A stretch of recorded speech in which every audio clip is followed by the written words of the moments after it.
इसलिए दास गोस्वामी सदा दंभम हित्वा, मैं गोवर्धन की कथा में कई बार बोला हूं, आपकी हर चीज ठाकुर जी को पसंद है। गंदे से गंदा मन भी ठाकुर जी लेने को तैयार हो जाते हैं, मूर्ख से मूर्ख बुद्धि भी लेने को चली जाते हैं, कीच से अनंत दुस्तेज संस्कारों दुर्दैव से भरे हुए चित्त को भी ठाकुर जी पकड़ लेते हैं। शरीर कैसा भी हो उन्हें समस्या नहीं, बस ठाकुर जी को अभिमान पसंद नहीं आता। अहंकार का मतलब होता है इंडिविजुअलिटी, अहंकार का मतलब होता है स्वातंत्र। ऐसे समझो, ऐसी लक्ष्मी जी ने कृपा करके ये 24वां तत्व दिया, अहंकार तत्व, इंडिविजुअलिटी, ये तत्व दिया।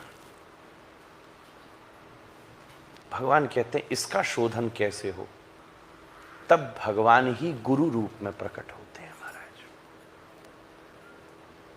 जब ये अहंकार तत्व को हम कृष्णम वंदे जगत गुरुम, जगत गुरु श्री कृष्ण के चरणों में वो अहंकार तत्व समर्पित होता है, तब सदगुरु उपदेश करता है, जीवेर स्वरूपे होए नित्य कृष्ण दास।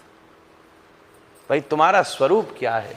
विशुद्ध कृष्ण दास में तुम्हारा स्वरूप है। तो वो जो अहंकार नामक ऊर्जा है, जैसे 20,000 मैया की दिए हुए पैसा से बेटा लौटने की टिकट करा लेता है, ऐसे ही लक्ष्मी जी ने जो अहंकार तत्व दिया है उसे संतों के चरणों में और गुरु के चरणों में झुका झुका करके, उस मस्तक को झुका झुका करके हम भी अपनी लौटने की टिकट पक्की कर लें महाराज।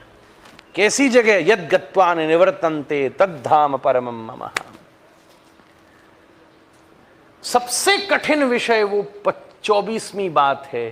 गोपियां भी वहां जाके ठिठर गई हैं, सब छोड़ने के बाद भी ठाकुर जी को अंतर ध्यान होना पड़ा। और भागवत जी का रास पंचाध्यायी कहता है भगवान ने घूंघट डाल लिया, बीच रास के बीच नृत्य में घूंघट डाल लिया, क्योंकि गोपियों में सौभग मदम आ गया। तब उस समय श्री यमुना जी ने गुरु के रूप में, यमुना कृष्ण ही हैं, कृष्णा हैं, तब कालिंद्या कृष्ण भावना, श्री यमुना जी ने गुरु के रूप में इन गोपियों को दैन्यता का उपदेश किया। और जब उन पे दैन्यता का उपदेश करके ये सौभग मद की निवृत्ति हुई, तब भगवान पीतांबर धरस्रगवी साक्षान मन्मथ मन्मथ, उसी जमुना के तट पर जैसे कृष्ण हैं वैसे साक्षात प्रकट हो गए महाराज।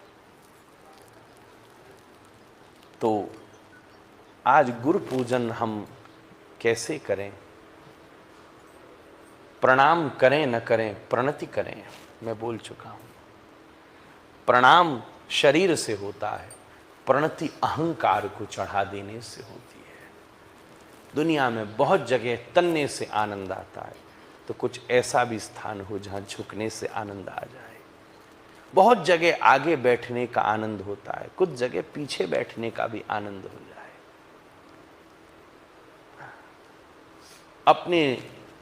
अपने होने का आनंद सब जगह मिलता है, कहीं जगह अपने न होने का भी आनंद मिल जाए।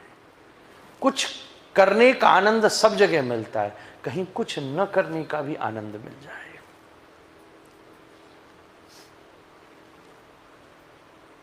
यही उसके वास्तविक तत्व का संधान है। तब भगवान गुरु रूप में प्रकट होते हैं। और श्री उद्धव के संवाद में कह देते हैं, आचार्यम माम विजानीयात, आचार्य तो मुझसे भी बड़ा है, क्योंकि वही उस अहंकार तत्व से जीव का शोधन कर पाता है। भगवान ने गोपी का मन भी चुरा लिया, बुद्धि भी स्थिर कर दी, चित्त भी साफ कर दिया, लीला करके कर्मेंद्रियां, ज्ञानेंद्रियां, महाभूत और तन्मात्राएं भी ठीक कर दी। पर जब सौभग मदम आया तो ठाकुर जी को भी छुपना पड़ा, ये मेरे बस की नहीं है। इसके लिए तो श्री जमुना जी ही कृपा करेंगी गुरु रूप में, और जब श्री जमुना जी ने गुरु रूप में कृपा करी तब भगवान पुनः प्राप्त हुए।